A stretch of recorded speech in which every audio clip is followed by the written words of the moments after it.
Hindi classes में और मैं हूं आपका दोस्त महेश कुमार आसेवाल। दोस्तों, हम पढ़ रहे थे अलंकार और अलंकार में हमने अब तक पढ़ा शब्दालंकार के भेद। अनुप्रास अलंकार हमने पढ़ लिया। अनुप्रास के बाद में हमने पढ़ा यमक अलंकार पढ़ा। यमक के बाद में श्लेष अलंकार पढ़ा। और अब हम पढ़ेंगे जो शब्दालंकार के बाद में हमने पढ़ा था कि अर्थालंकार। अर्थालंकार जहां पर अर्थ के द्वारा चमत्कार उत्पन्न किया जाता है उसे अर्थालंकार कहते हैं। तो अर्थालंकार में आज हम पहला भेद पढ़ेंगे, वो पढ़ेंगे उपमा अलंकार। तो देखते हैं उपमा अलंकार किसे कहते हैं। तो पहला है उपमा अलंकार। क्या होता है उपमा अलंकार, किसे कहते हैं?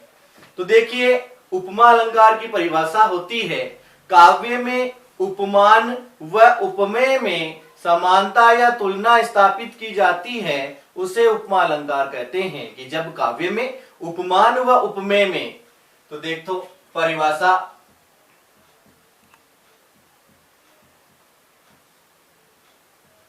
जब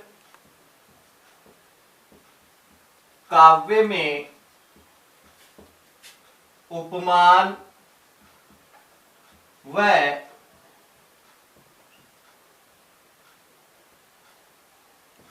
उपमेय में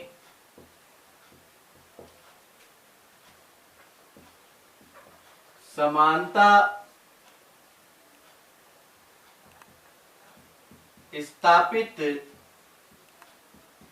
स्थापित की जाती है,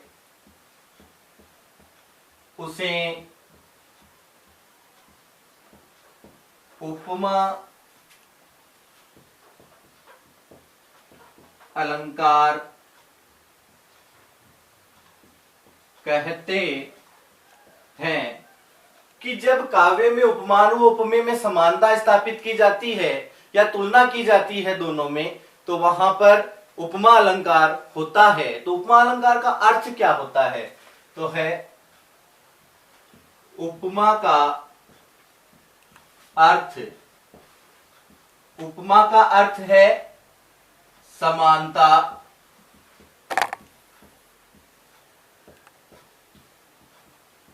तुलना, समान,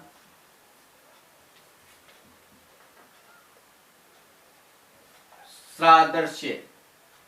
उपमा का अर्थ हम इन शब्दों से ले सकते हैं, जो शब्द हैं ये वाले, समानता, तुलना, समान या सादृश्य, यानी समान बताना, समान बताना, सादृश्य बताना। तो वहां पर उपमा अलंकार होता है। तो आप देखते हैं कि परिभाषा हमारे ये समझ में नहीं आई है। क्यों? क्योंकि हमारे लिए नए शब्द आए उपमान और उपमेय। किसे कहते हैं उपमेय और क्या होता है उपमान? तो इसके लिए हमें पढ़ने पड़ेंगे उपमा अलंकार के 4 अंग होते हैं। ये अंग ऐसे हैं जो अर्थालंकार में विशेष होते हैं। अर्थालंकार में विशेष होंगे क्यों? कि ये जो 4 अंग है वो आगे के जो अर्थालंकार के दूसरे भेद हैं उनमें भी उपयोगी होंगे। तो पहले हमें ये 4 अंग समझने होंगे कि क्या होता है उपमान, क्या होता है उपमेय। तो देखते हैं उपमा अलंकार, उपमा अलंकार के 4 अंग होते हैं। 4 अंग होते हैं। पहला उपमान, इसको हम अप्रस्तुत कहेंगे, इसको अप्रस्तुत भी कहा जाता है। दूसरा है उपमेय, जो कि हमेशा वाक्य में प्रस्तुत होगा, जो कि वाक्य में हमेशा प्रस्तुत रहेगा। तीसरा होता है वाचक शब्द और चौथा होता है साधारण धर्म। ये चार जो अंग हैं, इन चार अंगों के ऊपर ही ये पूरा का पूरा अलंकार निर्धारित है। तो देखते हैं किसे कहते हैं उपमान। उपमान यानी अप्रस्तुत।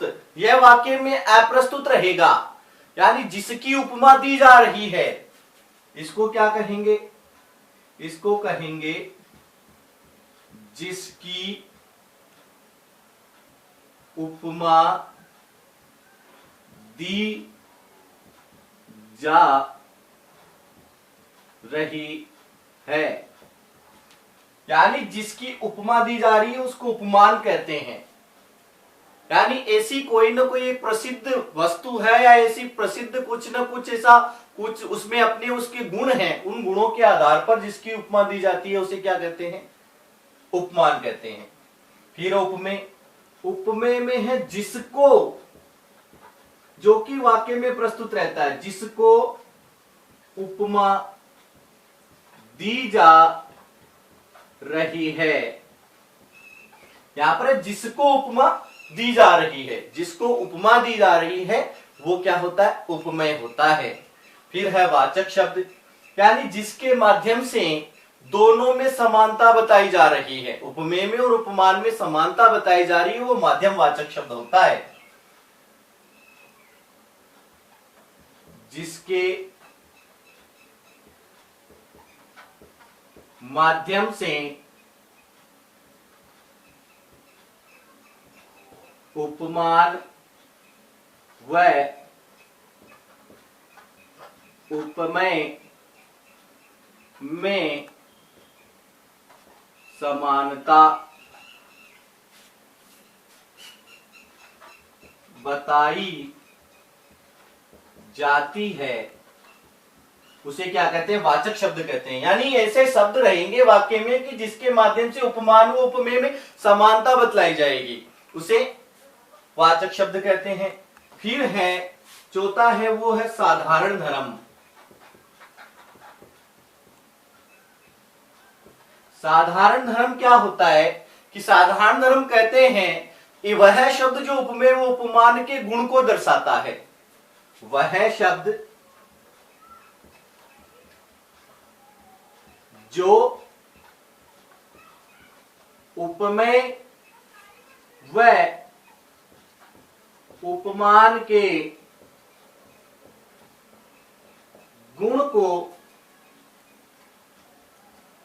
दर्शाता है, वह शब्द जो उपमेय और उपमान के जो गुण होते हैं उन गुणों को दर्शाता है, उसे कहते हैं साधारण धर्म। तो ये चार अंग हमें अच्छे से पढ़ने होंगे। उपमान प्रस्तुत रहता है वाक्य में जिसकी उपमा दी जा रही है।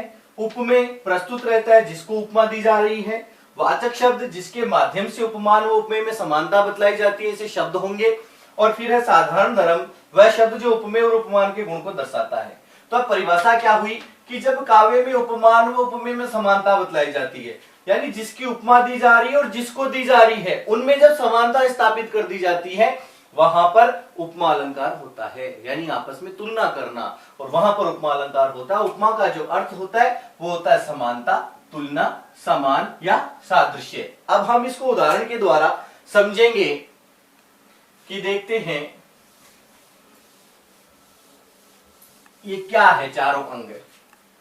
तो देखो इसका जो उदाहरण है वो है पहला,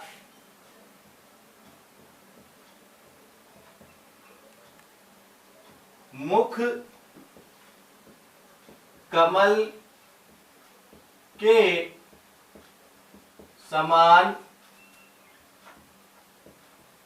सुंदर है।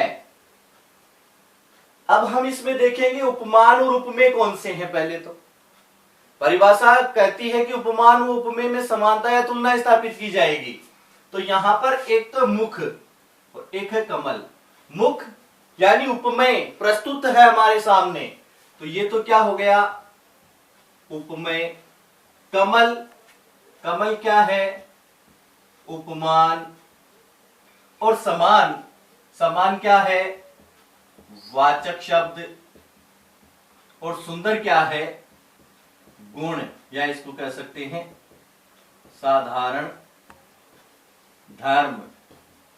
तो आपको ये समझ में आ गया कि मुख्य उपमेय होता है, यानी प्रस्तुत रहता है जिसको उपमा दी जा रही है। किसको उपमा दी जा रही है? मुख को उपमा दी जा रही है। किसकी दी जा रही है? कमल की। कमल की क्यों दी जा रही है? क्योंकि कमल सुंदर है। कैसा है? कमल का गुण कैसा है? सुंदर है। वाचक शब्द क्या होता है? वाचक शब्द होता है उपमेय और उपमान में समानता बताने वाला जो शब्द होता है, यानी समान शब्द है, ये वाचक शब्द है। और उपमेय और उपमान में समानता बतलाई जा रही है, और गुण क्या है? सुंदर है। तो आपको ये समझ में आया होगा कि उपमेय मुख है, इस मुख को कमल के समान सुंदर बताया गया है। कमल जो पुष्प है उसकी सुंदरता के कारण वो प्रसिद्ध है, तो उसका गुण क्या है? सुंदर है। और वह सुंदर है इसलिए इसमें यह मुख सुंदर है, तो कमल के समान इसको बतलाया गया है। तो आपको ये अच्छे से समझ में आ गया होगा कि उपमेय क्या होता है, जो कि वाक्य में हमेशा प्रस्तुत रहता है। उपमान क्या होता है? जो कि वाक्य में अप्रस्तुत रहता है। जिसको उपमा किसको दी जा रही है? कमल को। किसकी दी जा रही है? सॉरी, उपमा किसको दी जा रही है? मुख को। किसकी दी जा रही है? कमल की दी जा रही है। वाचक शब्द क्या है? समानता बतलाने वाला। और गुण साधारण धर्म है, गुण जो है वो सुंदर है। तो ये समझ में आ गया होगा कि उपमेय और उपमान में जब तुलना की जाती है, समानता बतलाई जाती है, वहां पर कौन सा अलंकार होता है? उपमा अलंकार होता है। अब एक उदाहरण और देखते हैं। तो आपको ये चारों अंग अच्छे से याद करेंगे, तभी जाकर के ये पूरा अलंकार हमारे समझ में आएगा कि अर्थालंकार। अब है दूसरा उदाहरण देखते हैं। दूसरा उदाहरण है कि मुख कमल सा खिल गया। मुख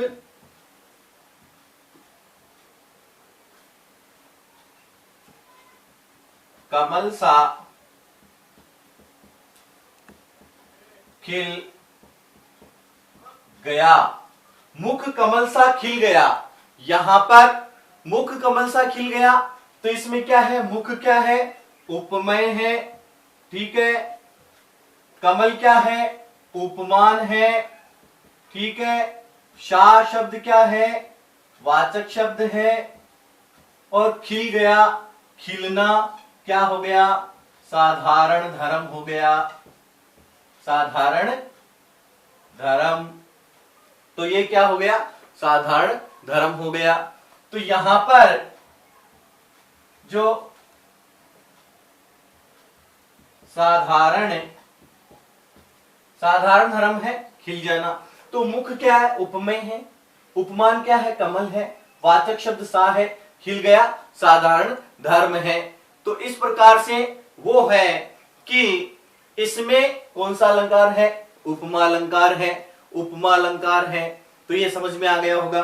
अब देखते हैं, एक उदाहरण और देखते हैं। एक उदाहरण और है कि वो है कि जैसे इसमें अगला है तीसरा उदाहरण, और तीसरा उदाहरण होगा जैसे सुनी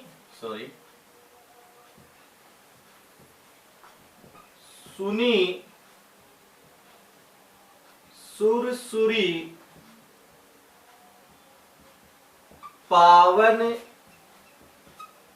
वाणी। सुनी सुनसुरी पावन वाणी, या ये सुनी सुरसुरी सम पावन वाणी। सम पावन वाणी, या वाणी भी कह सकते हैं, वाणी भी कह सकते हैं।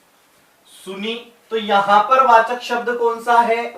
पहले तो हमें जब भी उपमा अलंकार को पहचानना है तो सबसे पहले वाचक शब्द को ढूंढना है, क्योंकि वाचक शब्द जहां पर आएगा उससे पता चल जाएगा कि इसमें उपमा अलंकार है। तो वाचक शब्द क्या है? सम है। सम यानी ये वाचक शब्द हो गया, समानता बतलाने वाला हो गया। और वाचक शब्द जब मिल जाता है इसका मतलब ये उपमा अलंकार है, समानता बतलाने वाला। शम समानता बतलाने वाला। सुरसुरी गंगा नदी को कहते हैं। और ये क्या है? और यहां पर वाणी है, ये वाणी यानी मनुष्य की वाणी। सुरसुरी क्या हो गया? उपमान हो गया। वाणी क्या हो गया? उपमेय हो गया। और पावन क्या हो गया? साधारण धर्म हो गया। तो सुरसुरी गंगा नदी है, उसकी उपमा किसको दी गई है? वाणी को दी गई है।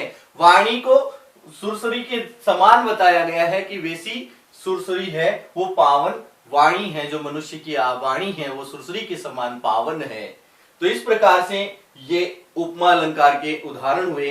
तो अब देखते हैं उपमा अलंकार को पहचाना कैसे जाएगा।